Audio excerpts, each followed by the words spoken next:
if Giannis were to leave Milwaukee, I'm talking about this past summer, before signing an extension. If the team didn't make the necessary moves to make Giannis feel comfortable, I believe there was a team that he would have considered leaving for. And that team is the Portland Trail Blazers. Sources told me that Giannis and Damian Lillard, they've gotten really close over the last few months, and they were talking about working out together. And I want to explain how important that is to people out there. Like, Giannis doesn't work out with anybody that's now on his team. Now, the problem with that is these two are very similar. Yep. They do.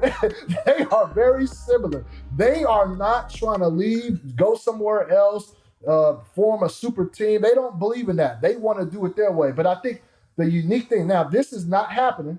Giannis has signed that Supermax. So this is all in the past and the things that transpired. But, you know, I think if that would have happened, I don't think there would have been any backlash, because it wouldn't have been like Giannis was joining a super team in Portland or a big market, or Dame joining a supermarket or joining a super team. You know, I think people would have looked at that and be like, okay, they're doing this. This is strictly about basketball, not about the market size or superstardom. But those things didn't happen. But if Milwaukee didn't get things in order, Portland was going to be a real target.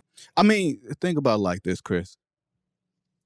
LeBron and Anthony Davis didn't even catch any flack for teaming up, which is exactly what they did. And you're talking about arguably the first and second best player in basketball, or at worst, 2 of the top 5.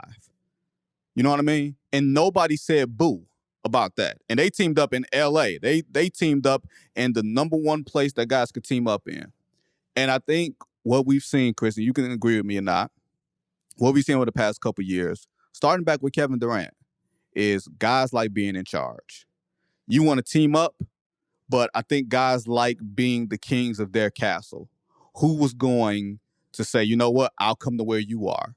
You know what I mean? Was Dame going to say, you know what, I'll come to Portland, I'll leave Portland and everything that I've built here, along with Adidas being in Portland and everything else, I'm going to leave here to go there? Or with Giannis, I've been like, I'm going to leave Milwaukee and then go to Portland. You know what I mean? Like, that takes a lot, and it sounds like, I know to people listening, it doesn't sound like much. But guys, if you look at James Harden and Russell Westbrook, Russ wasn't in charge in Houston, right? Got up out of there. KD being in Golden State, he wasn't in charge there. So, large part, I believe, for him being up out of there. So, as much as guys want to team up and win, guys want to do it on their terms, too. So I can understand both guys sort of looking across the way at each other, saying, okay, you in a small market, he in a small market. We both own franchises that can't seem to get over the hump. Maybe we can pull something off here. But I wonder if it ever would have, gone to the altar. You know what I mean? Maybe they would have been engaged. I don't know if they would have went to the altar and do it.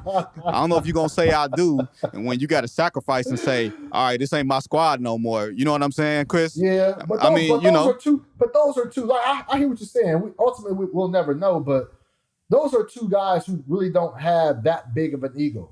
Like, I think if you got them to the altar, and, I think they read their vows. I really do. I think they read their vows to one another. I think it does cross the finish line. But let me say this about the workout. The workout never happened between Dame and Giannis, obviously, because the NBA came back sooner than what everybody expected. Right. So there were plans for those two to get together.